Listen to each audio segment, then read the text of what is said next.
On this week's show, we're discussing Xbox revealing its next big console, Pokemon Pokopia and Marathon share this week's news roundup, while Starfield and South of Midnight are finally surfacing for PlayStation. All that and much, much more on this week's GamerGuild Podcast.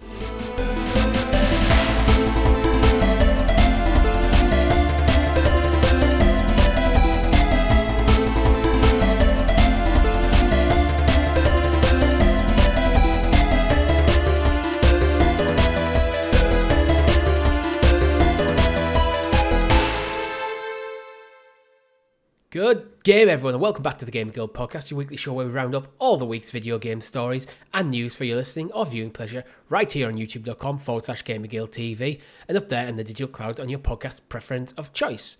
Podcast players for this week, as always, are myself, Mr. Richie, and the Arcane Rogue, Mr. Chris. How are things? They stole our name. Richie. Should we sue Xbox? Is that the folks over Microsoft? Yeah, Project Helix. What were they thinking? They've missed out the cloud games and or plays depending on. But they time do periods. Cloud gaming. This is where they get rid of the Xbox brand and call it like the next console Helix, and then it's Helix Cloud Games. It's the cloud gaming service. We definitely have foundations for a lawsuit of some sort there. Absolutely. Yep. But no, I'm good. I'm excited to talk games. Busy week. We obviously had a lot of news break last week, or the week before actually, regarding Phil Spencer and the shake-up. And we're back this week with just reviews, big game drops, lots of stuff getting ported and moving across. So busy week in the industry as per usual. How about yourself?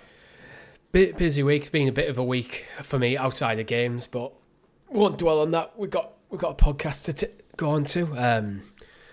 But we do have a great show lined up. But before we get into it, make sure you like the video, subscribe to the channel, and hit that bell so you're kept in the loop of all the fantastic content here at GamerGuildTV, such as our weekly live stream where, Chris, you are playing Resident Evil Requiem. Yes, that's what I'm playing. I'm absolutely enjoying it, powering through with Grace and Leon S. Kennedy. Don't know what the S stands for. I feel like every time I do a stream, every time I see anything about this game, you have to emphasise the S being part of his name. It's not Leon S. Kennedy, it's Leon's Kennedy. It's two people. Leon's, multiple people. You never know in the world of Resident Evil. You never really know if there's more than one. But yeah, really enjoying it. I've sunk about probably 11 hours, give or take, into it. I'm one of those I'm quite one of a methodical gamer. The trophy hunter in me has me conditioned to meticulously look in every crevice and nook and cranny. And because of a game that relies so heavily on kind of scavenging for like bullet pieces or rare herbs or whatever you need to kind of survive. Have it all. I must have it all. And especially when it gives you the map, which I must say, in terms of video games maps, Resident Evil must be one of the best franchises for like just detailing. I mean, maybe not the early games, but like detailing where and when stuff is and when you need it, and especially for the puzzles, showing you where to loop back around to. I never really felt lost at any opportunity. I felt like the game was putting me on a scarce ammo and resources level at the right times to increase the fear, and then it would give me it back at the appropriate times to enjoy the game, if that makes sense. Like the balancing of resources is really well done. But yeah, as I said, many hours in, jumped around with different characters, met loads of crazy zombie villains, infected, whatever they're referred to in this world now. And I think I'm nearing the finale. So if anyone's enjoying the live streams, they're obviously up every single week, maybe at a bi-weekly cadence. I'm not too sure yet. And bi-weekly, I mean maybe twice a week, just so I can get them out earlier, because I feel like the game's very relevant right now. I don't know if you saw in the news, it's flew past 5 million copies. It has. Sold anyway, so it's doing hugely well, which is fantastic for Capcom. And the franchise as a whole. Still nowhere near Resident Evil 6, I think, which even though it's arguably the worst of the franchise, I think it's just that rise of action games. And this is why Capcom leaned more into being action heavy rather than horror, because those type of games on the kind of PS3 era, they sold like blockbusters. So it kind of, you can see where the industry was driven by other games around it. But yeah, to bring it back round, I'm really enjoying it. Definitely recommend it, and the streams will be up for our members, our guild heroes, extra early. So if you're enjoying the series, if you want to see me jump out of my skin a few times, then go enjoy that. And if you're a guild hero, you get it early. There was one last night. You know, sometimes when you play a game for a while, I feel like I've started to become a bit desensitized to the horror. I've been immersed in it for 10 plus hours. I'm thinking like, right, the jump scares, okay. I'm getting my head around like the controls and the weapons I have in my arsenal. And then they absolutely got me out of the blue with one of those like switch and bait jump scares where you're so focused on one part of the monitor or one part of the display, honing in on one particular character, and then they get you with the jump scare from another area, and it absolutely caught me off guard. It was in an area that I wasn't expecting a jump scare as well, and that did make me jump. So yeah, but everything I've said so far, storyline's super fun. It has a very Leon and the game where it has much like that James Bond campiness, which I think we spoke about at the pub the other day, of just like that corny one-liners and lightheartedness, and he's such an action hero. It's very much got like 90s vibes, where none of this should be happening. He should have died within the opening hour of the game, but he's the hero, and he gets to be the hero, which I think is it's missing in mainstream media quite a lot right now. Give us that action star and have fun with it. Yeah, it makes sense. After the last two games being really quite grounded, go, you know what? I do like the idea of the two character split, and both of them have different styles of gameplay, because then it means like if you're not as so much as into like the more survival side of things, you get through it, then you get to the action stuff. Yeah, you get a bit of levity with it. And don't get me wrong, there are parts through this playthrough where it almost feels as though this game was made by two separate teams. Here's your stealth resource team who has to sneak around and be scared. Here is your action-adventure game with ridiculous amounts of ammo, glorious weaponry, and lots of bad guys to kill. And the games kind of run in parallel, but every now and again you get this like crossover section, and then you switch over, and then another hour or two, and then you cross back over. And you could almost see where Capcom would go, right, you guys do that bit, you guys do that bit.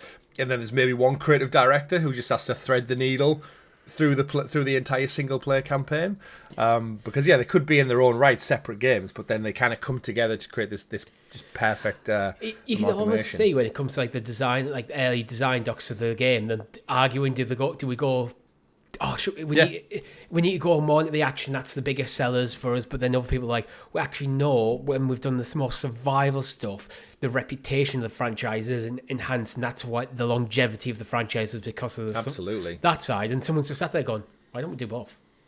Yeah, it's like, and then how do we mission like two characters? It's Resident Evil. We've always done two characters. This is new for it's not new for us. It's almost going back to the roots in an interesting way.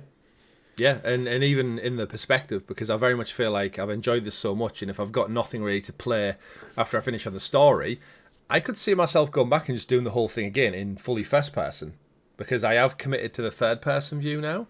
Yeah. However, I've been listening and reading some things and saying that if you play it in first person, it actually differs a little bit. So, for example, when you are Grace in third person, when she's running scared, she actually fumbles and falls over, whereas that doesn't happen in first person because of the camera. Naturally, like, what would they do? Just make the camera move to the floor a little bit and then move back up? It wouldn't really work as well. Yeah. So there's like little nuanced things that do differ between perspectives, but the game does recommend Grace in first person, Leon in third. I played the whole thing in third because that's my bag. However, the story's so good, the action's so good, and my aiming's kind of bad in third person. I'm feeling like jumping into a first might actually change up both my competency and the horror levels. So curious. You're in third person, your aiming's not been great.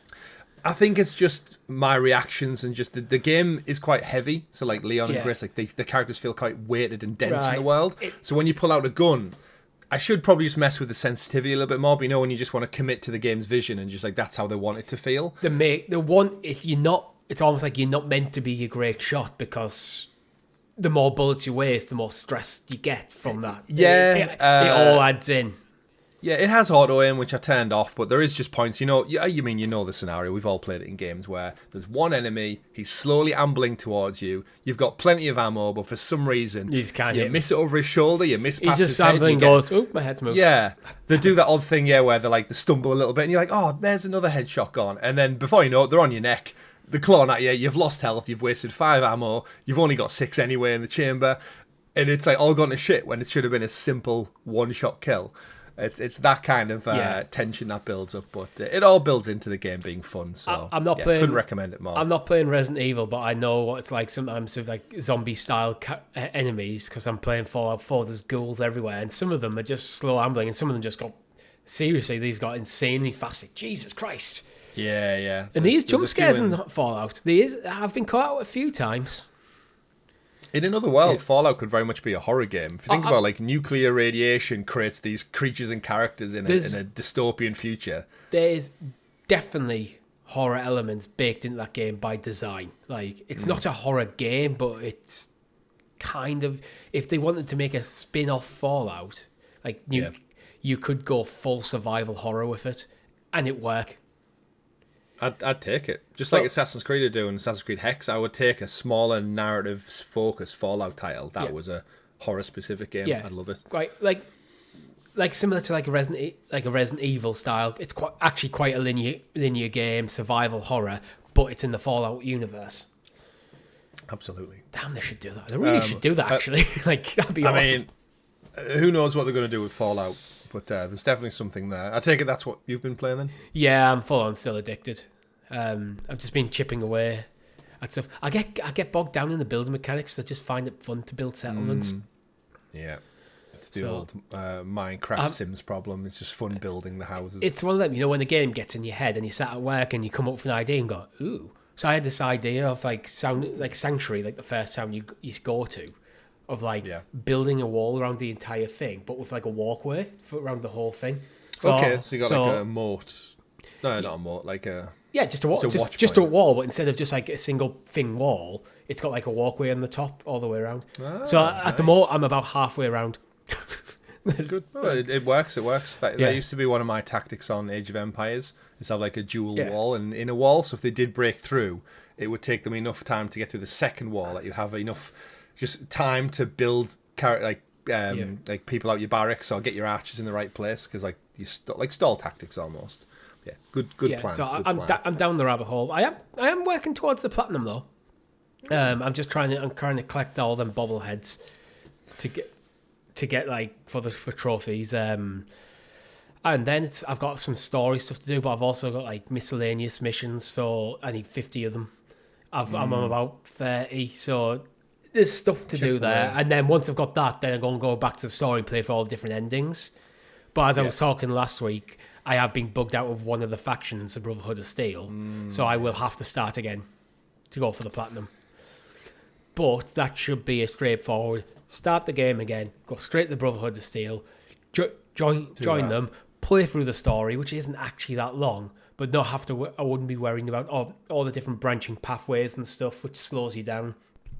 Right. Or getting bogged down in side quests or settlement building. I'll just go, this is a Brotherhood of Steel story playthrough, let's get through that and call it. But that's probably the last thing I'm going to do.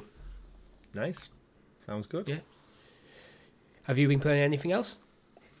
No, just Resident Evil. I mean, technically, yes. I've been playing Cars on the PlayStation 2 with my daughter, because she's massively obsessed with the Cars movies. Not 2, just 1 and 3 specifically. So I've been acquiring for my PlayStation Classics collection behind me all of the Cars games. There's a surprising amount, but you know what I will say?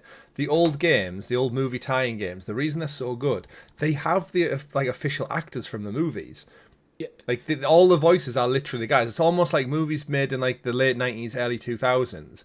You were contractually obliged as an actor to do a bit of VO for video games. And if you think back to like the Two Towers Return of the King games, I always think they're so good because the introduction, it's Ian McKellen doing Cate Blanchett's overall arc of the history of Middle-earth and the Last Alliance battle, but it's Ian McKellen saying it. And then the cutscenes and the start of your skirmish missions, it's the proper actors, maybe bar 1 and 2. I think Sean Bean might not be there. And but like for the most part, you listen to it and you're like, it feels authentic because it's them. And it's weird because these games are so old. But you know what? They hold up pretty well. And as a 2-year-old, my daughter does not care. She just likes driving around, holding the button, crashing into things as Lightning McQueen. So, yeah, shout out to the old movie tie-in games. Yeah, I wonder if they decide on which characters are doing voiceover based on which ones had to go into like Pinewood to do like some audio pickups and stuff. So it's like, while you're there, here's another list of just get them to say through this list of stuff. Yeah. And we take care of the rest. Guarantee you the actors halftime don't even know whether it's for the movie or it's for... So they just read the script. Their contract will be like, you contracted these 3 movies and some of the stuff may be also used in video games and other media. That's probably what the contract is. Yeah. So then the EA, in this case, have that access probably to the full of dialogue. Yeah, and it's obviously all a cost measure, and I've said it before, but my daughter's also got the little Tony boxes that any parent will probably be aware of now, where you put little figurines on a music box and it basically plays a song, plays some music, and we have some Disney ones, and they're like the authentic Disney characters, However, when you put them on the box, the songs are cover songs for some. They're genuine songs for others, so it's really weird how like they spend the money. The Frozen one is the genuine songs, but then the person reading the story is Nolan North, randomly brought in to read it rather than one of the actors or actresses from the movie, because I'm guessing he's cheap financially. It costs more or time-wise more. So yeah, it's interesting how licenses and voice actors get work, don't get work, unions get involved. It's a whole thing. But you'll love it all the same. So yeah, probably be playing some Cars games from now. I also picked up Toy Story 3 on the PlayStation 3. It's just a random one I've never played before, but you know what? It's probably going to hold up well. PS3, they're supposed to look like toys. It probably looks quite good. I'm guessing it's just going to be just a semi-fun puzzle platform and nothing exceptional, but fun. Nah.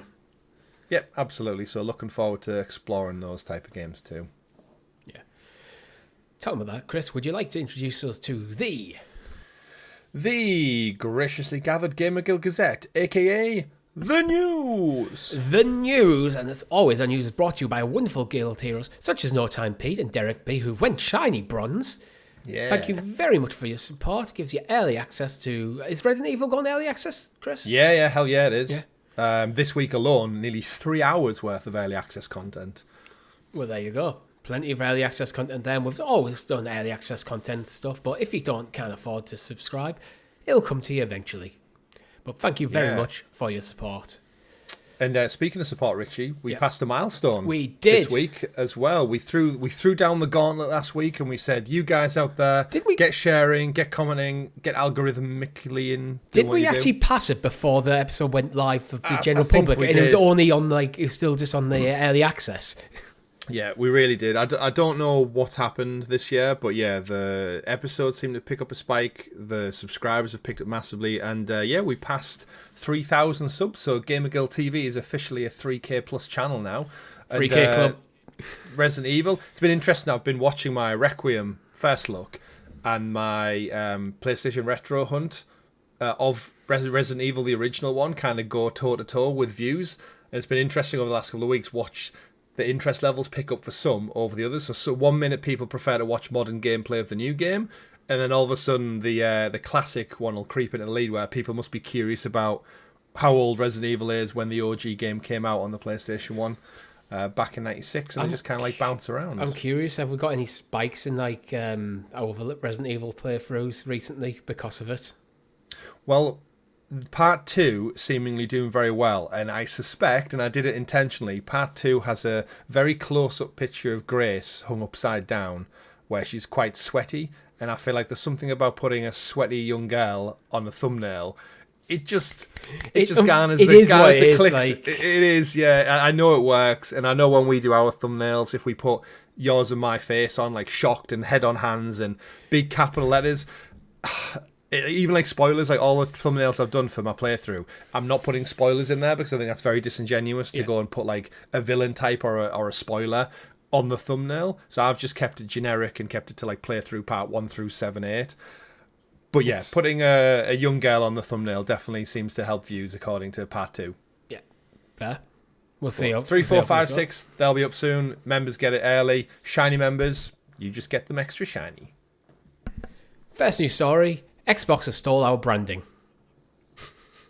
Bastardos. Well, branding we've abandoned a few years back, but Xbox have announced the new Project Helix console and confirmed it will play PlayStation games. So this is leaning into the next generation of Xbox that's been rumoured for a while, and that it could be more accessible to having things like Steam installed directly on the console rather than just Xbox ecosystem. Interesting move. It is, yeah. Project Helix. This announcement came from Asher Sharma, who's of course the new head of everything over at Xbox after Phil's retirement. I feel like this is a clever tactical commercial win for her to quickly brush news under the carpet, in fact, and just refocus on I guess some of her messages that she put out. She tweeted out just basically saying that I've spent the morning, in fact, with Team Xbox. Presumably she's doing the rounds of the business, where we talked about our commitment to return of Xbox, including Project Helix, the code name for our next generation console. Project Helix will lead in performance and play your Xbox and PC games. Looking forward to chatting about this more with partners and studios at my first GDC next week. Of course, GDC being the Game Developers Conference that happens every year. Microsoft, if you look at their website, do have several slots covering games, performance, development, artwork, all the typical nerdy techie stuff you expect to see at these things.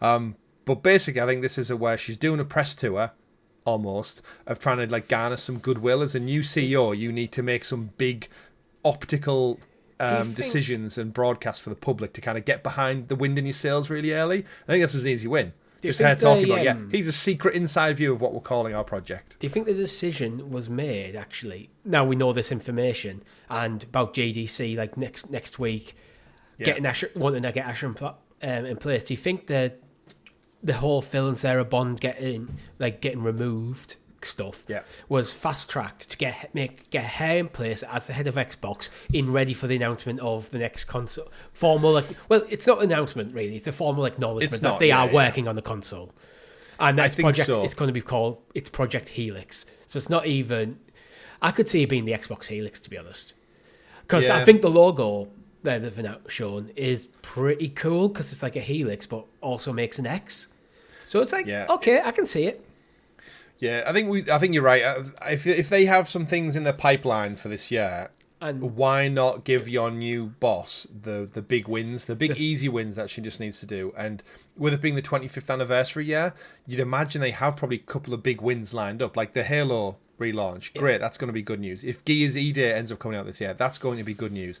A new console reveal, that's going to be good news. So I think she could get a couple of good wins. If they've had GDC on their slate, they'll go, right, we want to go to GDC with the formal acknowledgement of our next console already out in public, so it doesn't leak at GDC when we're talking to developers and you're talking to the likes of AMD, all your partners who are going to be involved, because it is looking like it might be AMD supplying for Xbox this time round. I can't remember whether the series was AMD or Nvidia. I think it was AMD. I think so, yeah. But yeah, so before you go to GDC and this information inevitably gets leaked, let's get out in front of it. But because they're also pivoting direction, let's get the new leadership team in place in head of GDC, so you don't have Phil Spencer, Sarah Bond awkwardly talking about a thing that they're not really going to be involved in going forwards, or they may or may not. You don't, rather than having that up in the air, let's get that out a few weeks in advance, get through the rough media cycle, get the new people in place, send them on arguably on a strong foot, almost like clean slate. Let's go. Yeah, I think there's some good wins.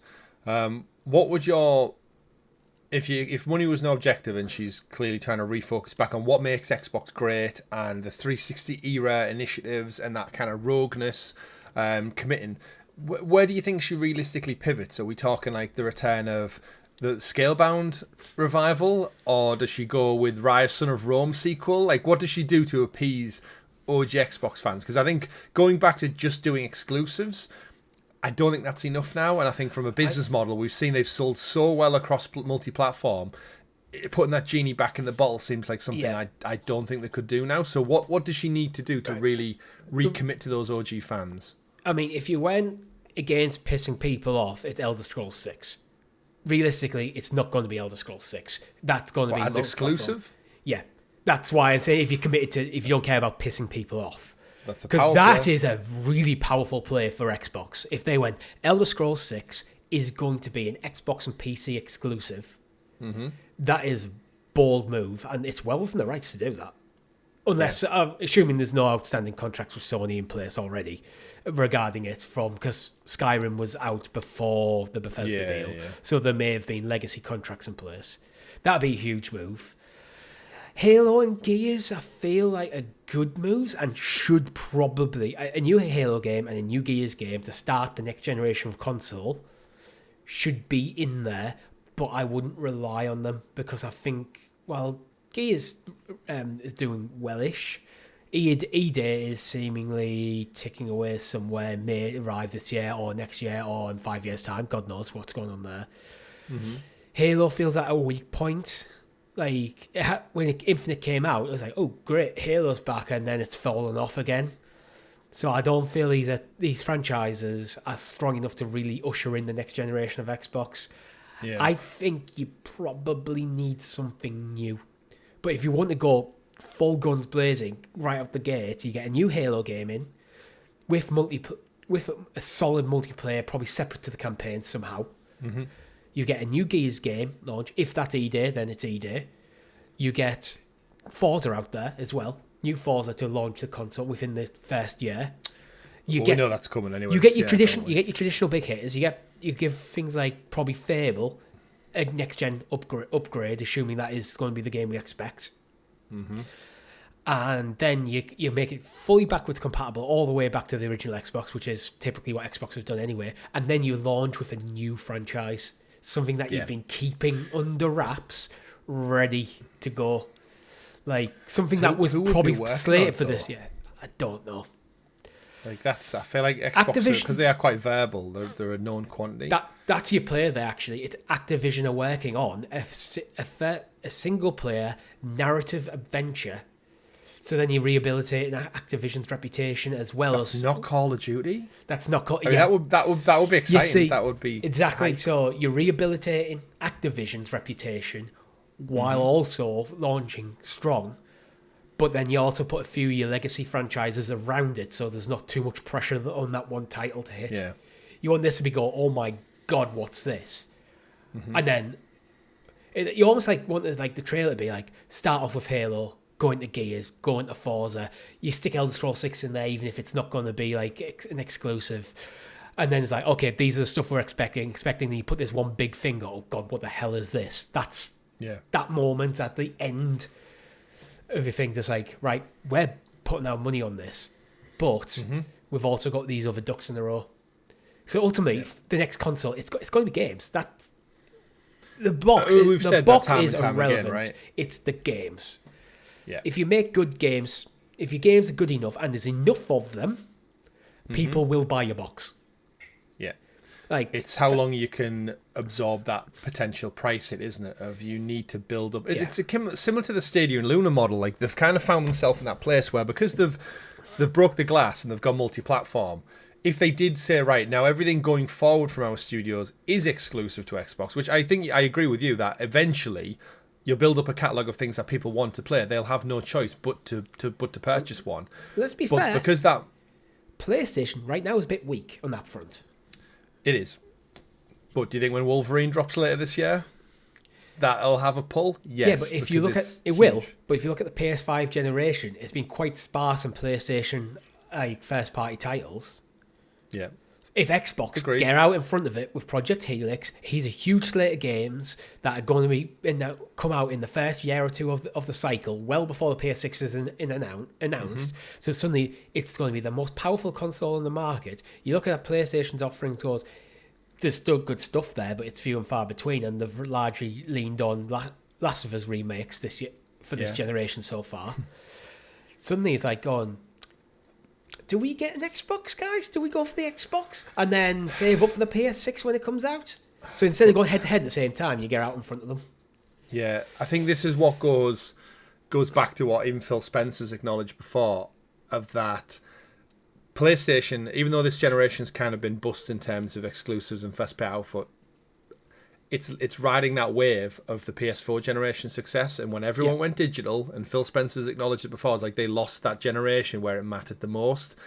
And I do think, regardless of PlayStation having a bad run, because of the groundwork they put in on PS4, majority of people play their third-party games there. And back to your point of when the next console launches and people go, what do I do? They look at their library that now exists within the PlayStation ecosystem and go, I ain't leaving that behind. No matter what Xbox do, the best you can hope for is people have two consoles, and your secondary one becomes your Xbox. That's what you need to do. You need your first party lineup of exclusives to be strong enough that people who would buy a PlayStation 6 will be tempted by Project Helix. And again, if you instead of getting them out at the same time, you get them out, you get this Project Helix out a year or two before, you've got a bit of a time there for people to go, oh, I hate new Halo, looks awesome. Geez, looks awesome. Actually, I fancy playing Elder Scrolls 6, but it plays way better on Project Helix than PS5 Pro.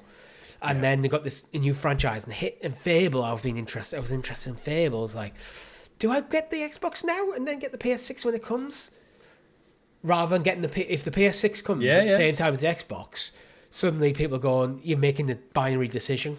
If you offset them, the generation, you've got a couple of years for people to make to justify to themselves that it's worth buying. And we've almost seen that with the success of the Switch to a degree as well.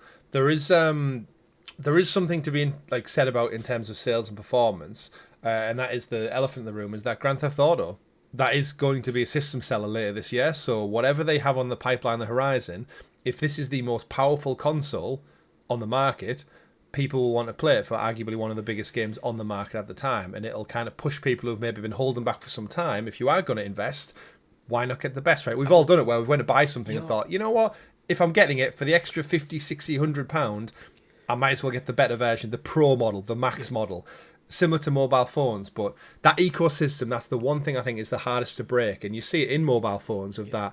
Everyone was at an iPhone from day one. They probably still have an iPhone now, 15 years later, because they're in that Apple ecosystem that no matter how good Android are or how much other phone companies like Samsung, Huawei, whatever put out, you are beholden to that model because your entire library, your entire life, your history is on that platform. There's stuff I think Xbox can do with the third-party games, say Grand Theft Auto 6, and go, you can just go out and go, if you buy Grand Theft Auto 6 on Xbox Series X, when Project Helix comes out, if you buy that console, you will get the best possible version of Grand Theft Auto 6 free of charge.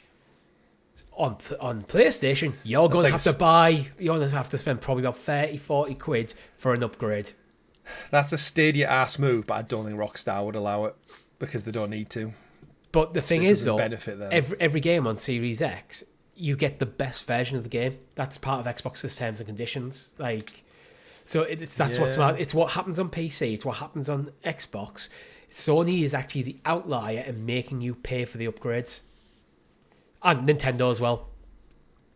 Well, to kind of put a finer point on it, the IGN Xbox host, Ryan McCaffrey, when all the prices were going up, he bought a PlayStation 5 Pro as the host of an Xbox podcast for the last 15 years. He bought a PS5 Pro ahead of any price rises and tariffs that were potentially going to impact it because he wants it for Grand Theft Auto. This was before the next delay on the release date, to be fair, so he bought it with that in mind, but he knew the PS5 Pro was going to be the best console place to play it because it ain't coming to PC anytime soon.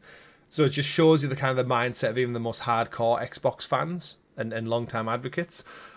With this device, Richie, they did also say, obviously it mentioned it's going to be PC, so it's going to be the most open platform Xbox ever before. Rumours are that also could mean it's pushing it closer to kind of Steam Machine levels of numbers, and then we've known in the past Xbox and even Phil and Sarah Bond said it's going to be a premium step.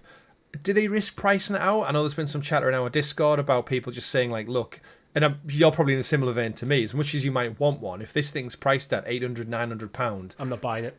It's just prices out, right? You might as well get a PC at that point. This is where I think, because they've always rumoured on an Xbox exclusive handheld for cloud gaming, I think that might take the slot of the Series S, where the problem with the Series S was brilliant pricing structure, seemed great at the gate, but kind of held the Series X back. A cloud gaming device doesn't necessarily do that. So the entry level part for the generation could be cloud gaming focused, and then the main console is a premium experience. But if you're not careful, you're pushing it into PC prices. And at that point, why don't you just buy a PC and you get Xbox as part of it and you get Steam? This is where it feels like they're trying to turn this into your Xbox is now going to be a gaming PC rather than a console.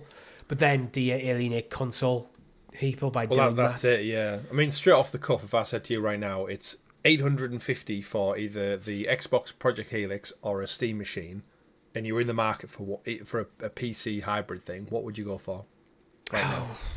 without knowing really the details of either. Are we assuming you can play both libraries on both of them? Yeah, pretty much on parity with each other. Just one's Steam machine, one's Xbox brand. I would lean towards Xbox personally because of Game Pass largely. Where with Steam, I've moved away from PC gaming quite a while ago now, so my library's quite dated. So my library on Steam isn't really a selling point for a PC console hybrid thing, because pretty much everything I have on Steam I can play on this PC. But that's me personally. If I didn't have this PC, and I was thinking about getting into gaming, it really comes down to what's the individual specs, which one is going to be the better performance, which one's going to be supported better. But if it comes down to just straight branding, I'd probably still lean Xbox because they have more history with the hardware. But it could be a coin toss. Yeah, I'd probably sit on the same guys, but then again, back to my point, is if the price tag was that much, I wouldn't look at either of them. Yeah, it's just because I don't feel like I'm not in that market, as you said, as I've pulled away from PC gaming. The reports from Windows Central and Jez Corden do say, from their reporting, we know essentially there'll be a gaming PC at its core with an Xbox full screen experience, which we've seen demonstrated on the ROG Ally and stuff already, so we know what the front end might potentially end up looking like. But then the Project Helix is going to be the most Xbox open ever. So think like Windows Desktop, put other PC storefronts like Steam, Epic, GOG, Riot, as much as you want on. And then also, I guess, run Microsoft Word and Excel in the background. My worry is, I think Xbox's storefront is kind of shit. Like for this for the current generation, I just find Xbox's ecosystem messy. Adding more ecosystems on there makes it messier. You need to get that clean, crisp, easy to manage. With some level of customization, I always think PS4 nailed it. PS4's ecosystem is better than PS5, in my opinion. I love the ability to make folders that stay there so you can sort your games how you want, customizable themes, and it was simple and easy to manage. Xbox, when I jumped in, it felt like a mess. Sometimes I struggled to find where the storefront was. I still don't know where it's you need to get that clean. Detach it from the Microsoft stuff, at least visually, even if it is on the surface. Because it's I always felt weird when you booted up the Xbox storefront and it's like Microsoft pops up. I don't want Windows, Windows games or something like. Yeah, I'm sure my Series S still has Lego races randomly on the dashboard because I've uninstalled it, but because I've played it on cloud as well, there's just an icon for it on my dashboard that I can't get rid of, I can't remove, or I can't uninstall. It's just there. Last time I can't so it's one of those things. Now, part of this kind of PC gaming world, it's interesting. We're talking about exclusives and Xbox potentially pulling back on keeping things in-house and exclusive. I guess pulling in our second story of the week to kind of merge with this one, there's a lot of rumours that Sony are no longer looking at first-party single-player games being ported to PC. According to a report from Bloomberg, which is usually Jason Schreier, it's a solid foundation of evidence. It reports that titles that remain exclusive to the PlayStation system, titles that will go multi-platform, such as Marathon, Marvel, Tokon, Fighting Souls, and Helldivers that we've seen, they'll continue, but don't expect things like Ghost of Yotei, Saros, Wolverine, because according to sources, they've cautioned that things in the future could take an unpredictable turn in the video game industry, possibly looking at things like Xbox going more PC heavy, which would mean in theory you could play a PC release of a PS5 game day one on an Xbox platform. And it almost feels like the industry's seen this swell of going multi-platform. Even PlayStation did it with the likes of Lego Horizon on Switch, even though random and as unsuccessful it seemingly was. We've seen it balloon out. Do we think the industry, as it restructures itself because of all the change in layoffs, that we're now going to go back to classic generations with exclusives and such? No PC? The live service stuff benefits from Play Anywhere. The single player stuff, Sony, I think, are looking at it going, the experiment with getting stuff on PC probably hasn't been as lucrative as they hoped. Yeah, because even some big titles didn't sell as well as sometimes we've looked at the numbers being surprisingly low for big titles that we beloved, but PC gamers seemingly less interested in. Some of it could be timing, some of it could be people have PCs and PlayStations, all that kind of stuff. But then if you're not getting enough money out of PC gamers for your single player titles, are you then watering down the pull of the console? So you want people to buy the console to play these games.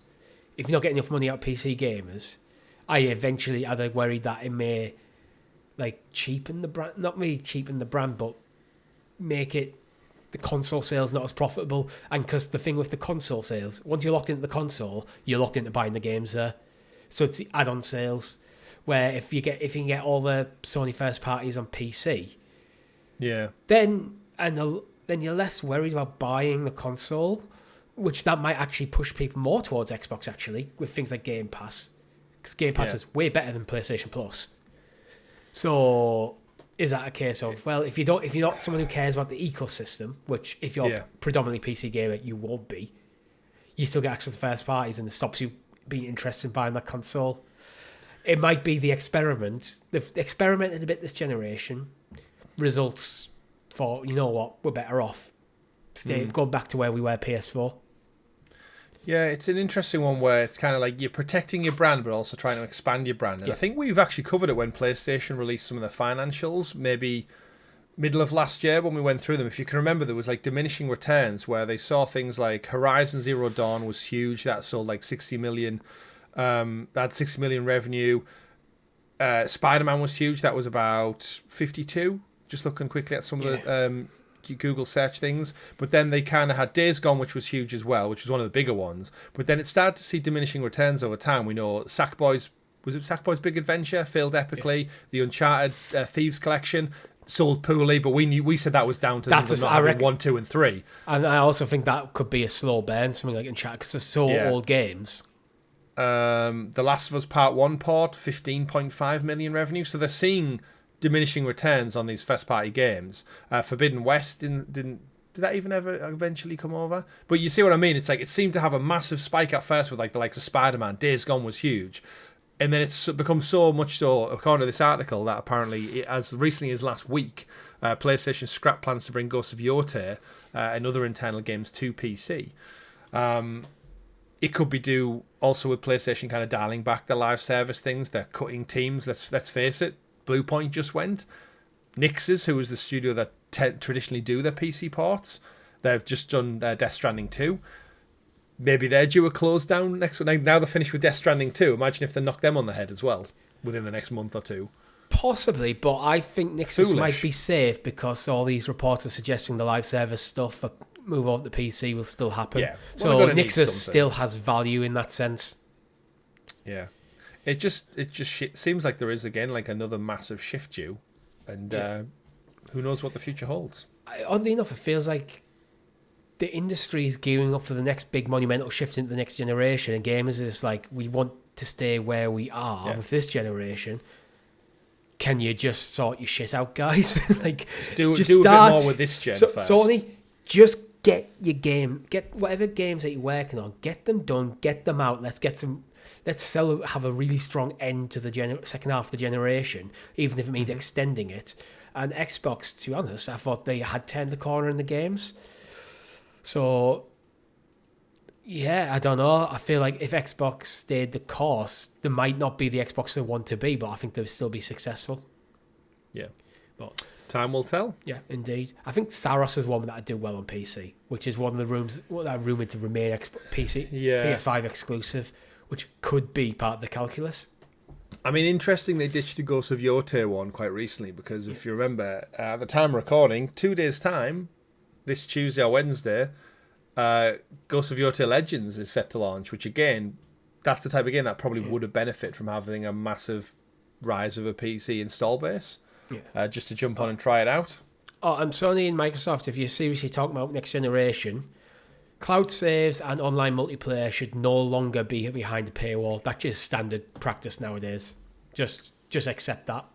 Like, you're still going on about that from last week. It's because you mentioned Ghost Tsushima Legends, which technically I can't play because I don't have PS Plus. Oh. Anyway, talking about live service games, Marathon is out and the reviews are not in. Not? Yeah. Not? Yep. It's a big game. It is a big game. I think a lot of, with it being live service, a lot of outlets are holding back on the reviews, so they'll probably give their the reviewers more time with the game post-release so they can play in the real ecosystem, because they've had time before, but then it's kind of a closed off situation. Yeah, they had the server slam last week, which was like just basically the stress test for the server, where it was free to play, anyone could jump in, have it, like, it's basically like a beta, but the game was finished, so it wasn't really like a beta. But yeah, the reviews, like I said, are trickling through. I've listened to a few podcasts this week where people had like the kind of final preview impressions, and it seemingly, in the general wider scope, reviewing well. Again, from what I've heard, is it's got that quality that you expect from Bungie. The shooting feels fantastic. The movement feels fast and frenetic. The gameplay loop is solid. The world is surprisingly beautiful. I know you and me had some reservations about it because of that, like that typical color palette of just like, let's splash neon on everything. But apparently in the world, it does feel quite fresh. It makes new sense. And different. Yeah, when you're actually in a live, again, not just watching a static image or a clip. When you're in it and moving around, it does feel quite real and lived in, which is what they want. But I guess IGN have a kind of review in progress at the moment. It's Travis Northup who's reviewing it. And I'll just take a snippet from that. He says, from Ark Raiders to Escape from Dukov. Dukov? Is that the one? I thought it was Escape from Tarkov. Yeah, it might just be a typo. Extraction shooters seem to be enjoying something of a renaissance right now, to the delight of first-person fans like myself. But of all the newcomers to that space, none have captured my attention more than Marathon, since I first played it at an early alpha over a year ago. Even though some of Bungie's recent laws, the notion of taking the high-stakes looting deathmatch, that is an extraction shooter, and combining it with the unparalleled shooting of which the studio is known for, has always been an awesome idea. Now, after playing Marathon over 20 hours during its server slam, that rad concept seems to have turned out about being as well as I would hope, with absolutely stellar gunplay, some interesting characters and lore, and a loot grind that's so hard to step away from that I watched them pull the pre-launch servers offline and deleted my progress with the heaviest of hearts. It's still too early for me to say if any of this will have staying power in the long run, but there's still loads of stuff I haven't seen, from unexplored maps to the final playable character, but my time with it so far has left me seriously craving for more. Sounds good. So about as good as you can expect for it, and I think this is where we sometimes need to detach ourselves from this isn't for us. This isn't, we don't have the time to get into it. I don't have 20 hours to sink into a server slam over a weekend at all. I barely have that in a month, let alone a weekend. And think, if this was the younger version of myself with all the time in the world, no responsibilities, where we could be sitting down with a group of friends every single night to play, which just, come on boys, life gets in the way. We'd all be playing Helldivers and stuff, and you've Call got to of Duty. You got to pick your battles, and which is why I've always moved away from like games as a service. So, on that kind of note, I want to bring up the Metacritic user scores, because it's currently sitting at 4.7. But I'd caution, don't just take that number for granted. No. Because there's a lot of people voting ones and zeros because it's an extraction shooter, which I think is, as someone who has no interest in playing an extraction shooter, incredibly unfair on the game. If you're not interested in live service extraction shooters, you shouldn't be reviewing this on Metacritic, because you're not going to enjoy it. It's clearly not for you. So you're not going to see what's good about it, why people interested in this genre are, because for every 3 or 0, I'm seeing a 10. Like, there's lots of 10s, like, but it feels like the meta basically, it feels like there's a battle going on in Metacritic's user reviews, that some people probably overrating it because other people are underrating it. Yeah, there's also that weird sense where I feel like certain parts of the internet feel like Bungie's gone woke or something. Yeah, I've seen that word come up a few times. With recent Destiny campaigns, so like they've just got that weird bitter pill in their mouth, and they're going to take it out. Whatever this game was, whatever it looked like, no matter how good or bad, they were going to rate it that way anyway. The thing is, I'm seeing in the user reviews, lots of people mention the word woke, but no one's actually explaining anything to do with why they think the game's woke. It's just why that's a problem. Yeah. They're just slapping it out there, and but I think there's a lot of like harsh reviews, people giving it zeros because they don't like the art style. It's like, well, you don't like the art style, giving it a 0 is a bit harsh. I've criticised games' art style. Forget about the gameplay, forget about the weapons, the loot progression, the mechanics. Because I don't like the colour palette, 0. Gets no more points for any other element of artistic creativity or development time that went into it. Just a 0. Not even a 1. Laughable. That's why you should never take reviews too seriously. Exactly, yeah. But we'll probably have to pick up on this, I think, another week when we've got a bit more concrete. Yeah, probably next vibe. week. I'd imagine most reviews will be out properly. Because again, with it being live service, you want the reviewers actually having time with the general public to review it properly, which is why there's a lot of reviews in progress out. And another thing, I guess, with it just being the launch, Bungie probably, if not anything, should be the masters of understanding rollout and content drops. And I think the best kind of visibility of this game is probably going to be after having played it for maybe even a month, where they'll have had their kind of cadence of drops and changes and everything they've learned from Destiny 1 and 2. You'd imagine they've got quite a clear roadmap for the next 6 months at least. So those drops are what keeps this type of game alive. We've seen other titles who've tried it drop off massively off a cliff. The likes of Arc Raiders recently have had a huge rise of success because they've been that kind of niche extraction type shooter. With everything Bungie have learned, with everything the industry is kind of feeling out at the moment, what they like, what's the flavour of the month kind of deal, I think it needs a bit more time to kind of see how the true reflection of it pans out. Yeah. Moving on to our next story, there's a similar theme actually going on in some of the reviews where some people are reviewing this low because of what the game is, where some people are actually reviewing it high because of the same reasons, and that's Pokemon Pokopia. It's currently sitting at an 88, and there's a lot of user reviews more specifically than the critic ones, knocking this down because it feels like a cross between Minecraft and Animal Crossing. Oh no. Yeah, okay, these highly successful games seemingly blended incredibly well to produce the highest rated Pokemon game of all time. But yeah, again, this is why you should take review scores with a pinch of salt. But yeah, 88 on Metacritic and hundreds everywhere. Yeah, just beating out X and Y by that point, couple of points. I'm surprised X and Y is that high actually, because it's never really on the list of people's favourite games. Yeah, I mean, Metacritic's always one that you've got to always be a bit suspicious of anyway. But overall, from what I'm hearing, from what I'm listening and reading about, this seems like that perfect match of those things that you mentioned there. Video Game Chronicle, they said in just an excerpt from their review, Pokemon Pokopia is an excellent life simulation game that takes the best bits from the champions of the genre and evolves into something that Pokemon fans and cozy game fans will love. Late game grinding doesn't even dull an adventure that's full of discovery, and after 100 hours, as it was at hour one. So basically, it's just as fun on the 100th hour as it was on the first. VGC also gave it a 10 out of 10. They said Pokemon Pokopia is a... Oh, wait there, that's the same people. I said Video Games Chronicle and then went straight into the review from the same people. Dextero gave it a 10 out of 10. They said Pokemon Pokopia reimagines what it's meant to be a Pokemon, blending cozy building simulations with open-ended creativity to deliver one of the most addictive gameplay loops the series has ever had. IGN, Pokemon Pokopia is a real treat, an enjoyable building and town simulator that capitalises on the charming personalities of its monsters in a way that appeals to both the creative and collector alike. It's packed with fun things to do and worthy rewards for doing them, and strikes a healthy balance between freedom and suggestion in its building mechanics, despite a few precision nitpicks.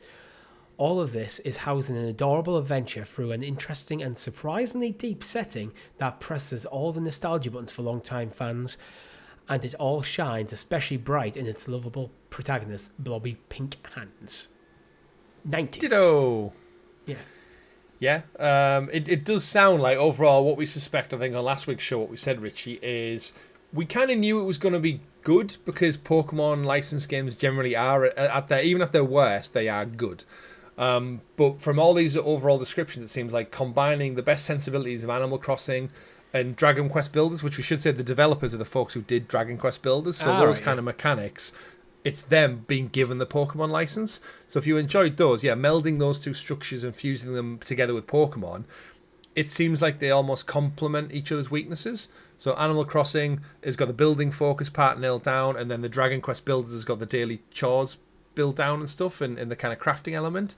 I've heard some reviews say like it does get very Minecraftian in a weird way, which is a good thing. But then that kind of the lovability and the whimsy of the Pokemon world and its characters, they kind of bring the franchise to its forefront of like everything just blends well together. So this was one that wasn't really on my radar, but then I think, you know what, I really did enjoy Disney Dreamlight Valley. I do enjoy a good cozy game. Animal Crossing never really struck it for me, but then I'm thinking from what these reviews are saying, that extra little bit of sprinkled sugar of Pokemon might be enough to go, you know what? I can just sit back and chill with this, not worry about anything, get my Bulbasaur to cut the lawn, get my Squirtle to water the plants, I'll go craft some blocks with a Geodude, and I'm just going to, in 5 hours is going to pass like that, and all I've done is built a little garden in the corner. Yeah. I've often said a game should be good, and IP should be the thing that gives that little bit of magic, and it feels like that could be Pokemon, where, same, Animal Crossing never really appealed to me, but because this is Pokemon, I was like, ooh, could I be swayed? I don't think I will be, because I don't have a Switch 2. Not yet. But it's one of them. If I saw this, like, if I bought a Switch 2 and this was on offer, on a sale, it's like, I could be tempted to pick it up. Because of how well it's reviewing, it's like, you know what, I don't mind a cozy game here and there. I had a bit of fun with Disney Dreamlight Valley. I know my girlfriend will probably love it. It's like, you know what, could I do this? Like, it's doing well enough. Yeah. It's up there. But it's one of them, like, if you're not into them sort of games, then it's like, it's not for you. Yeah. And in a Nintendo world specifically, where they seemingly forgot Animal Crossing exists. Remember Animal Crossing, the biggest game on the planet during lockdown. That was 6 years ago now. What the hell are they doing with the Animal Crossing franchise? Still supporting it. And slowly, though. Probably going to get a new one out in the next year or two, I'd imagine.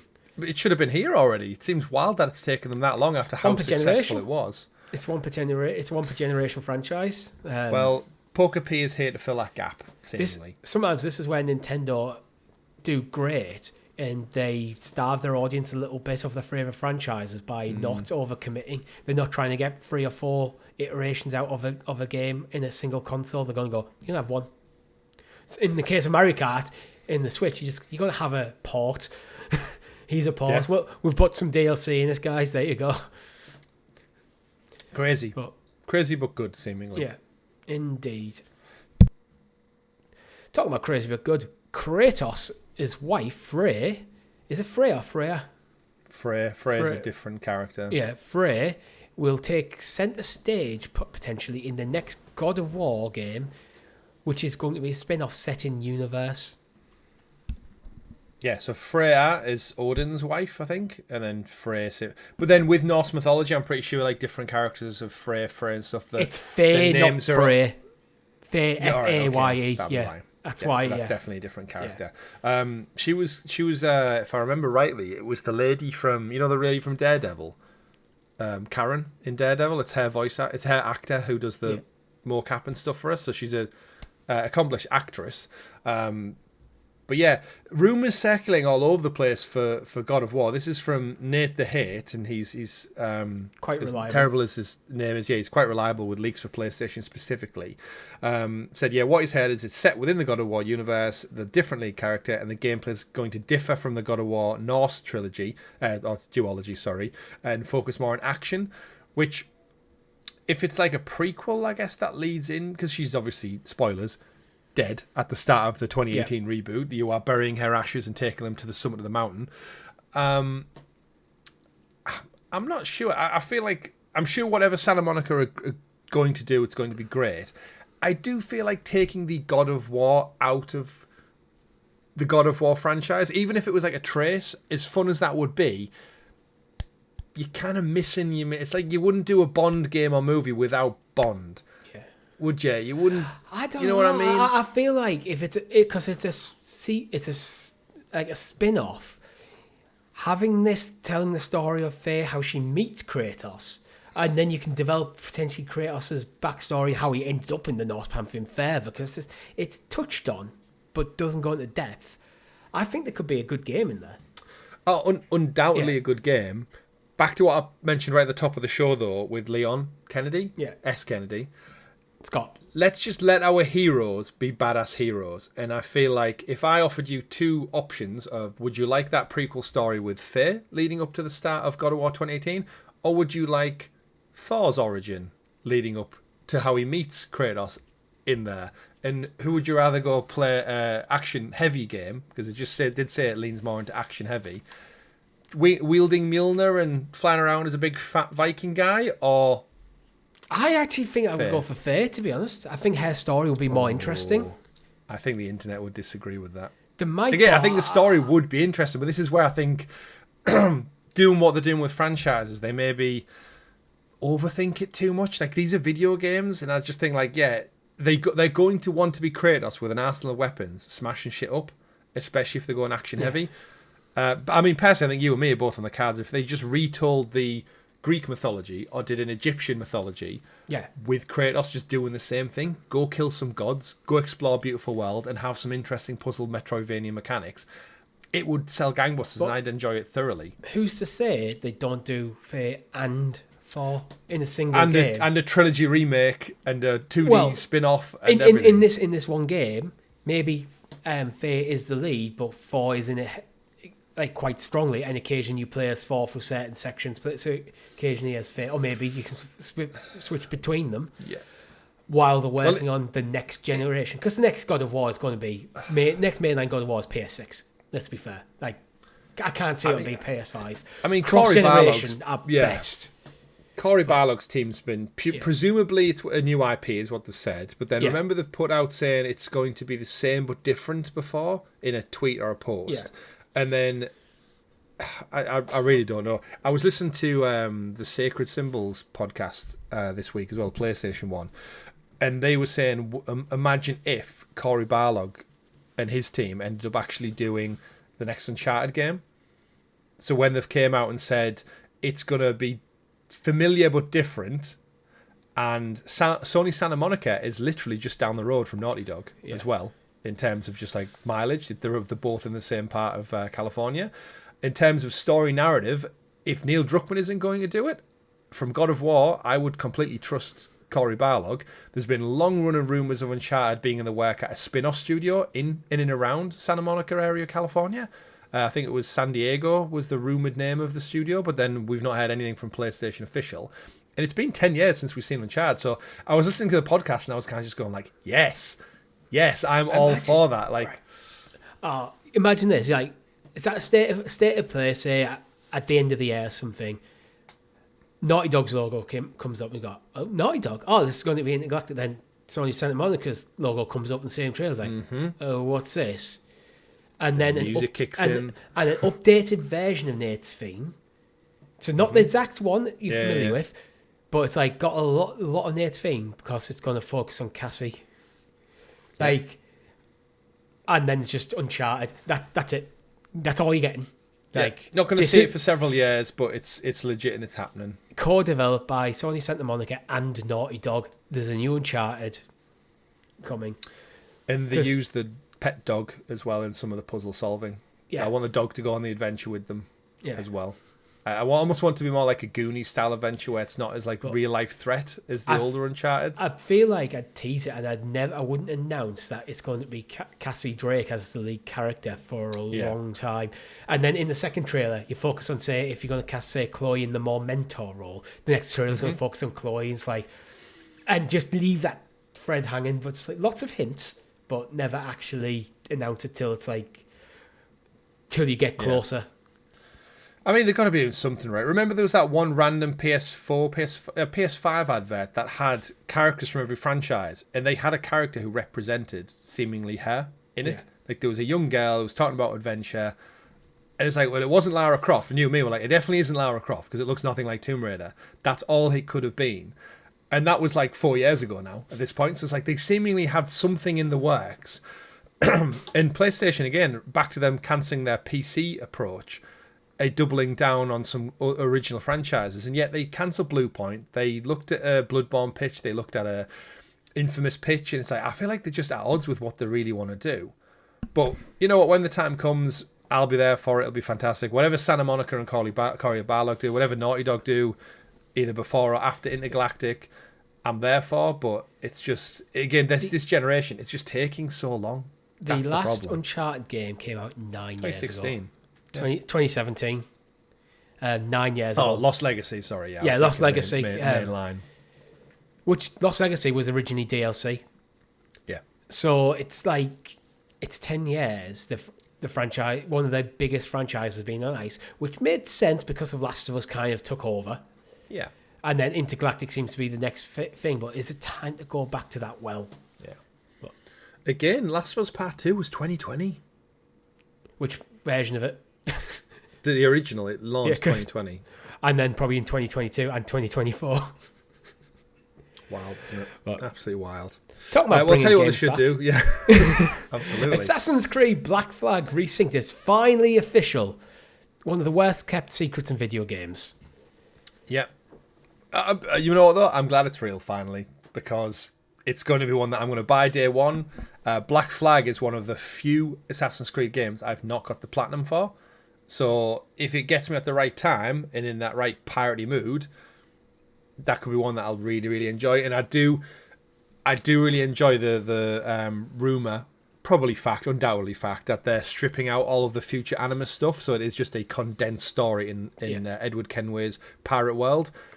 Yeah, just give me that.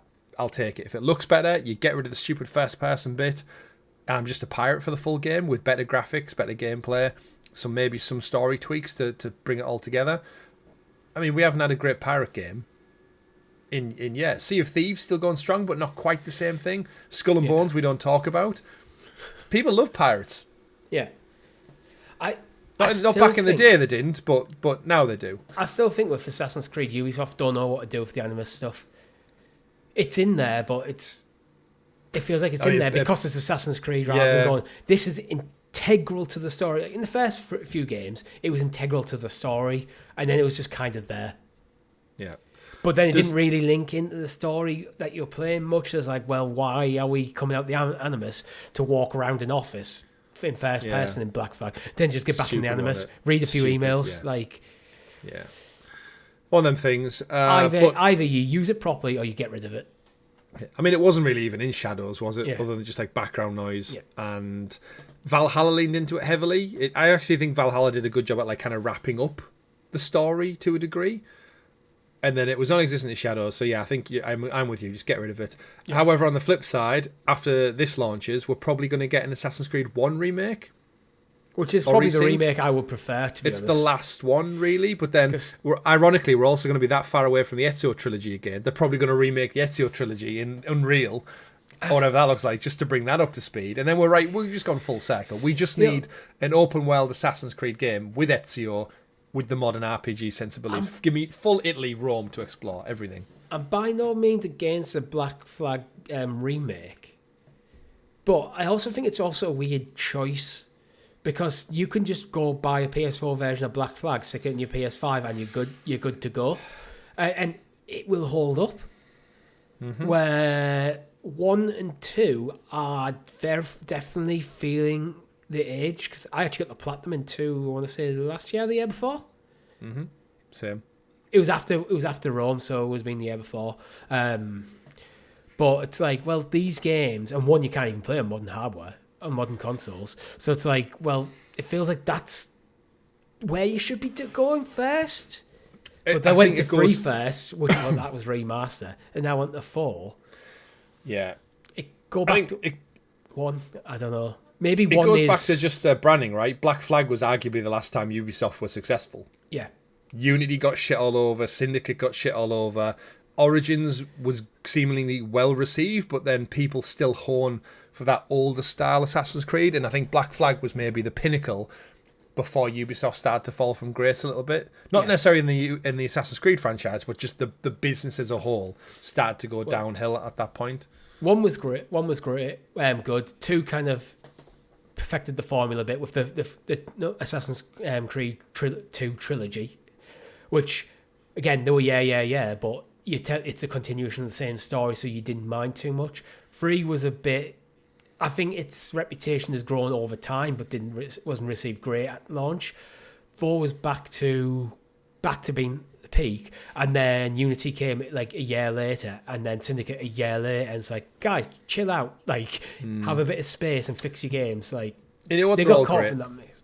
Yeah, they're all great to their own respect. The irony as well of this week is everyone's absolutely raving over Unity, because Unity looks so good. Like, to this day, if you boot up Unity, it looks great. It's just got a 60 frames per second patch. And a couple of other updates, quality of life stuff.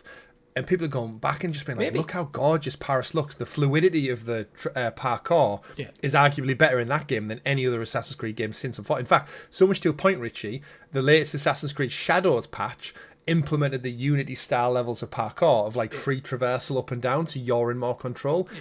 And people are saying it plays great. So go give Unity some of its flowers. Maybe the play here is some of the games just need a patch like Unity. Some of them probably need a remaster, which I'm guessing what Resynced could be. Closer to probably Oblivion's remaster, where it gets the definition between remaster and remake. Yeah. Where 1 and 2 probably 3 got a remaster. 1 and 2 probably need a full remake, which means porting to a new engine, brand new assets all the way from the bottom up. Maybe that's one of the reasons why they're just getting these out as they're good to go. So 1 and 2 might need a longer time cooking. And because Ubisoft are kind of in a bit of a dodgy situation, it's like we need to get games getting money coming, keep the money coming in, because the share price has been a bit all over the place. They're publicly traded, so you need to be selling shit. If all else fails, we know Assassin's Creed is their biggest seller, so that's going to be the. If anything went wrong, that would be the last thing to be standing anywhere. I still think they've got that break glass in case of emergency. It's just a new game with Ezio as the protagonist. Just find a gap of time that he existed within. Or you know what? Use this Animus magic. If they're able to go back in DNA and get memories, just clone him. Just make an entirely new story with a different version of Ezio. But people would go back for the protagonist, the nostalgia, modernized gameplay. And Italy, Renaissance Italy is just cool as shit. I actually think you go Altair rather than Ezio. Ezio is clearly more the mascot than Altair. But Altair has been there throughout the entire thing. He got one game, then you don't really know much what happened to him apart from Ezio finds him like hundreds of years later. Yeah. That story of what happened to Altair could be very interesting. Agreed. But what also could be very interesting is in April the 7th to be specific, PS5 players are finally getting their hands on Starfield. Yeah, rumoured. Yeah.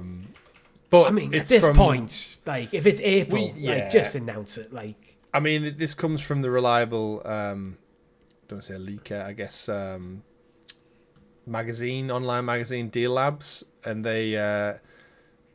they've done some tracking just based on kind of like sales. Basically, the stuff that goes on behind the scenes for like getting stuff to market in retail.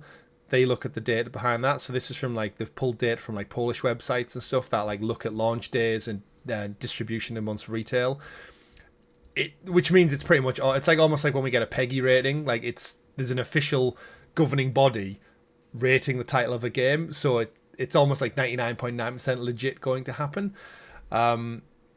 About time, right? I think Starfield will do really well. They've also pulled from this publication that it's going to have a lower price tag. Apparently, instead of being the full $70, it's going to be around £44.99 or $50. It's going to have all the latest updates. Todd Howard doing stuff over there. I think it's about the right time, right? Yeah, I'd say so. Like they're seemingly not, unless they're going to do a big announcement for another year of content. The game's pretty much done and dusted. I think the reason we haven't got a date is purely because they're waiting for the 2.0 update. They want to go live on PlayStation. I think Todd Howard's even said as much. They're waiting to go live with PlayStation for the 2.0 update. So once they know when that's going to happen, that's because wasn't there an update recently? Todd Howard's like, no, this isn't 2.0. Like, that's next. Patch. Yeah, this is. Yeah. But I think that's why they're waiting. But I think we had like Shattered Space, right? Was it Shattered Space? I feel like there is another named one that I can't remember off the top of my head. Shattered Space was the DLC, but there was a lot of patchwork going into that, wasn't there? Yeah, I feel like another big 2.0 update. Could you be tempted to go back to Starfield at £45? I don't think initially. Again, I enjoyed Starfield, but I was also a bit disappointed with it. The ending left me a bit bitter, like a bit of taste in my mouth. However, I love Starfield for some reason. It just has something to do with it, whether it's the branding or the gameplay or what. It's almost like my Bethesda game, because I never really got into Fallout or Skyrim or anything. So it's almost like that's the one that did appeal to me enough that I played. In fact, I paid for early access to it. That's how much it got me. And I enjoyed it. I just wanted more. So maybe this 2.0 update, everything that's been done since, would be a better approach. Plus, I do like the thought of having it on my shelf in my collection. Probably back to the branding and that element of it, similar to you with Avowed and Oblivion and stuff. It's like there's something about it that I just want to have, but maybe not at the launch price. This is definitely going on my Amazon wish list. I don't think £45 is bad in any stretch of the imagination. I think that's a really good price, but I also not driven to play it immediately, so I don't feel not compelled to buy it yet. But I'm on a bit of a Bethesda mood at the moment. I'm playing Fallout. I've recently played Oblivion. I could be tempted by Starfield, but there's other stuff in the way. So if put on an Amazon wish list, and one day you might go, it's on an Amazon sale down at £25. It's like, yeah, I'm buying that. Yeah. And it may just go on the shelf, but I'd like to have it. That's what gamers do. Yeah. And then one day, yeah. like Fallout 4, I wasn't expecting to be playing that right now. Sometimes it's a certain game just grabs you and go, that's what I want to play. Yeah, absolutely. Yeah. Look forward to hearing the inevitable trailer drop this week after we've recorded this show. Oh, absolutely. Talking about Fallout, apparently, is New Vegas going to be remastered? It seems yes. Every week it seems we go, yes, it's coming. No, it's not. Yes, it's coming. No, it's not. But Iron Galaxy, I've literally went, nope. There's nothing to see here. Sorry to disturb the volcanoes, but that was just a BTS look at our company meeting behind the scenes. We use that slide every month and has nothing to do with anything Fallout being worked on. Yeah, for those who aren't in the know, the original story was the developers Iron Galaxy posted out a tweet which had basically like computers in their development office, but the wallpaper background was the Please Stand By Fallout image. Yeah. And I just think if you're a game developer and then your social media presence, surely you know that's going to stir some shit Your up. social media people must have reviewed the image before it goes out and goes, although we use this slide, I absolutely believe they might just use this slide anyway, which it's a cool slide to use, to be fair. Yeah. But it's like, you can't use that slide in this photo because it will just suddenly swell up, the internet will do its thing, and everyone's going, we're doing Fallout. Yeah. And even if they are doing Fallout, we're not doing Fallout till we say we're doing Fallout. I think this is one of them situations. Yeah, the tweet actually said, today's our February company meeting. It's time to catch up with what the company's been up to and what's coming up next for Iron Galaxy. And then you're using Fallout artwork. It's like, I don't know if it's a clever news cycle to get your studio maybe on some eyes on it, but I think it's a bit disingenuous if you're not actually doing it, especially when there's so much rumour around remasters, remakes, new entries. Yeah. But yeah, over at Bethesda and stuff, I'd rather they focused on Doom, The Dark Ages, Richie. Indeed, because Doom, The Dark Ages is getting a DLC, which is apparently so big, it's basically a sequel. So just make its own game. At that point.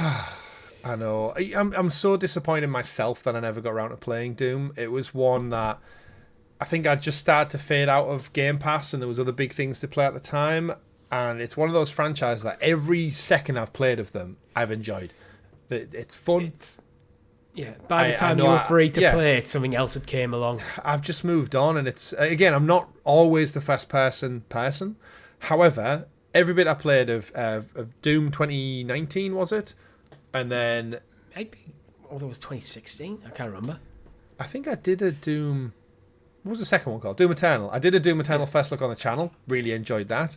And then Doom the Dark Ages, when I saw all the way they changed the mechanics and the kind of more grounded reality. Grounded combat, and the cool weapons and the demons again. I was like, oh, this is just so good. And the music, it's such a game that I know I'd enjoy. And I just can't find the time. It's going to be one that I'll go back to and play the trilogy in years to come and think, man, why didn't 35-year-old Chris play this back in the day? Indeed, yeah. Or 36-year-old, in fact. I've just thought I'd check the price because sometimes Bethesda games do have insane price drops, and it's currently about £48 on Amazon. Yeah, I think I've got Doom and Doom Eternal on my Switch too for they were £2-3. And again, I think I bought them because I thought, I'll have them on the Switch. I might play them if they're portable. And then guess what? I've not booted them up since. I can see you going on holiday or being on a work trip and go, I'll bring the Switch along. You're playing a bit of Doom Eternal because the internet's crap, so the portal isn't working. You play a bit of Doom Eternal and go, buy it on PlayStation. I will continue this when I get home. Yeah, quite possibly. But great to see it lives on. Of course, it was one of the highest reviewed ones. It's sold rumored to be quite well, but again, with the whole Xbox Game Pass numbers, it's always a little bit skewed, so you never quite know. But yeah, either way, more Doom, always a good world with more Doom. Indeed. Bluepoint wanted to work on a Bloodborne remake, which apparently they started working on until it was stopped by From Software. Why would From Software stop it? It seems a weird choice. So I know this is a topic we could probably expand and go into quite a bit, but I feel like the Bluepoint news has kind of came and gone, but we wanted to touch on it because there's a huge clambering for Bloodborne just out there in the ether right now. It says, according to the report from Push Square, they had an updated version of Shadow of the Colossus remake ready to go, but Sony turned it down. They then pitched other PlayStation studios new projects, including a spin-off of Ghost of Tsushima that wasn't greenlit. We know they were put on a live service God of War game that ultimately got cancelled last year. But saying, they pitched a Bloodborne one because the numbers made sense, so it was accepted. But as you said, From Software, the original developers, didn't want it to happen. Even though Sony hold the rights to Bloodborne, I think this is a Sony wanting to play well with From Software. Is this a gentleman agreement thing? It's like, okay, although we could force this to happen, we'd rather not upset you guys. Because From Software are probably one of the biggest developers in the world right now. Yeah.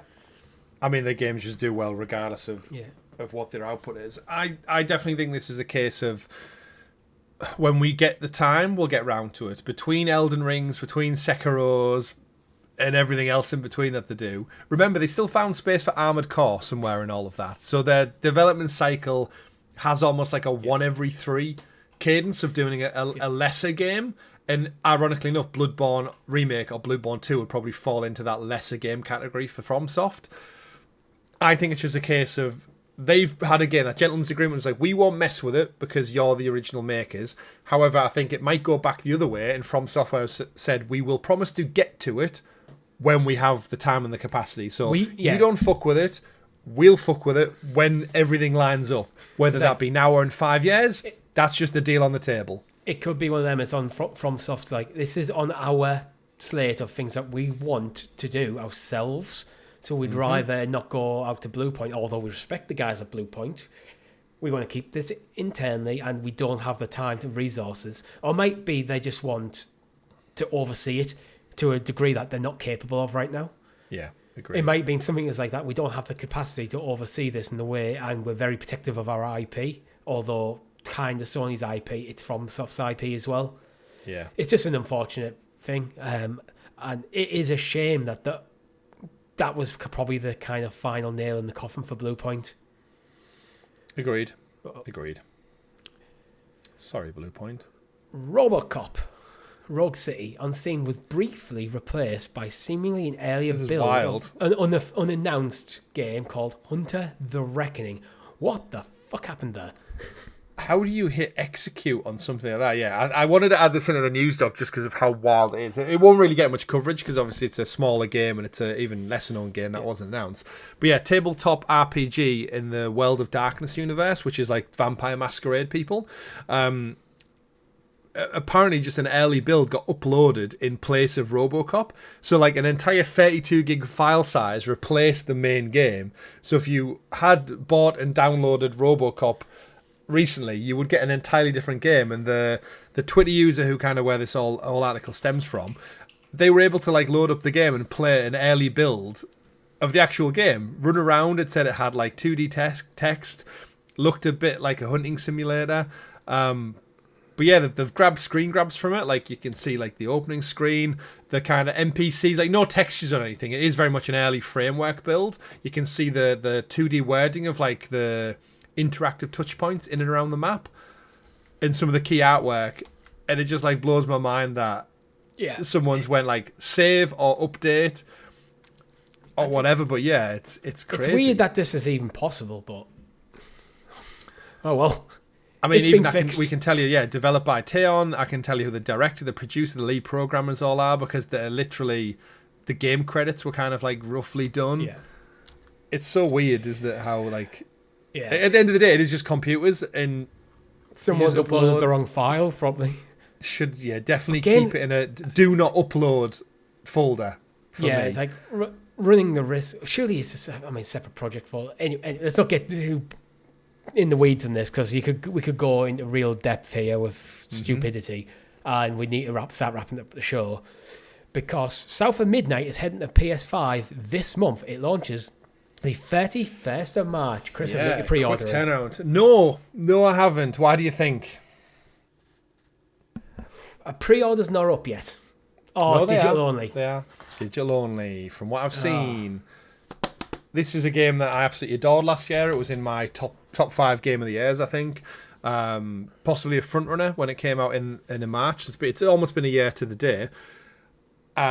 You'll thoroughly enjoy this. It's very much a PlayStation game. Third person story. Music's great. The characters are fantastic. Very lovable. Very likable. Lots of whimsy, and I think we both said, and what I enjoyed the most was that I learned something about like a part of the world with like the American Deep South that I didn't really know of before, outside of, in all honesty, probably seeing the Princess and the Frog movie, which is set in like the Louisiana Bayou and like all about like jazz music and their culture and stuff. This doubles down on that, but adding in like that mythological element of like folktale and whimsy and stuff. Combat's fun, albeit a bit simplistic. Game's not that long. I think you can finish it in maybe 8 hours, probably that. So it's actually quite appreciative of your time. The platinum probably wouldn't even be too difficult. I think I did quite well on Xbox to mop up nearly everything and collectibles and such without trying too hard, skill trees and such. But it's a PlayStation game through and through. But back to you, like Starfield, I want it on my shelf, not only because it's an Xbox game and it's quite unique having it on your PlayStation collection, but because I would definitely buy this day one. I would definitely be going for the platinum. But I don't want to do that if I don't have a physical copy of it. Yeah. So I'm either going to wait and hold out for a limited run games version, or it's one of them games that I'm just going to have to wave at and watch it go past me by. I think this might be a bargain purchase for me, whether it's digital or physical. I prefer physical, but if it's on a PlayStation sale down the line, if that's a bargain, I'll have it. You'll enjoy it, and Nat will enjoy it as well. Last few stories, Kena. Yeah. With the announcement of Kena 2 is coming to Switch. 2. Yay. Another game announcement. Yeah, perfect for the Switch. The Pixar character whimsy, again, similar to South of Midnight. Great, fun little game. Surprisingly hard combat, almost like Dark Souls-esque near the end, near the final boss fights. Beautiful game. Very worth it, and it kind of fits that Nintendo aesthetic very, very well. I think it'll sell wonders and build up some hype for the sequel when it comes out. It's coming in spring. Talking about games coming in spring, Pragmata has had its release date brought forward a week, so it's now coming out April the 17th. Yeah, April 17th. Odd that we get a game move forward. It very, very rarely happens in this world, but yeah, it's a weird decision because there's not usually any need to do it. Unless they've got other plans now. But what I will say, Richie, I know we were a bit lukewarm on this one. Having played Resident Evil for 10 plus hours now, and getting my head around like their combat and how it works, and I know we alluded to it, almost feels a bit Dead Spacey. I think, knowing how much fun I've now had with the Resident Evil combat, if they can mirror that into a sci-fi world with a Dead Space vibe, I actually think Pragmata could be like a sneaky stealth hit here. I think it could do very well. I've got a feeling it's going to be in a Game of the Year contender, because it just feels like the sort of thing that would do well at the Game Awards. There's something about it. It has its own unique identity. That's the thing you can see about it, where sci-fi is hard to do that. Yeah, there was actually an element in Requiem where aesthetically you end up in like a lab, like an umbrella lab. No real spoilers. Yeah. It's going to happen. And the aesthetic was very clinical, and it felt almost like I was playing a segment of Pragmata for a brief moment of Resident Evil. And it did make me think, I think I even say in the live stream at the time, I'm like, do I want to play Pragmata now? Is Requiem and the RE Engine gameplay and visuals convince me that actually I enjoyed Dead Space when we played it on stream? It's a brand new game. If it reviews really well, that might be those 3 ticks that you need for me to go, well, I'm not playing anything else right now. Let's have a look at it. However, I will say I've also pre-ordered Crimson Desert, so that's possibly like a 50-60 hour game. Only 49 quid on Amazon, so I was like, hey, you know what? That's crept cheap up on us, that, actually. Yeah. Oh, it's like 17th of March. I'm maybe pushing this back because I've just booked a holiday, but Play it on your holiday. Yeah. No, I'm really not going to play on my holiday. Somehow. But that is all we have time for this week. We like to round up every single week with this week in video game history. So starting on March the 8th, Chris, anything jumping out to you?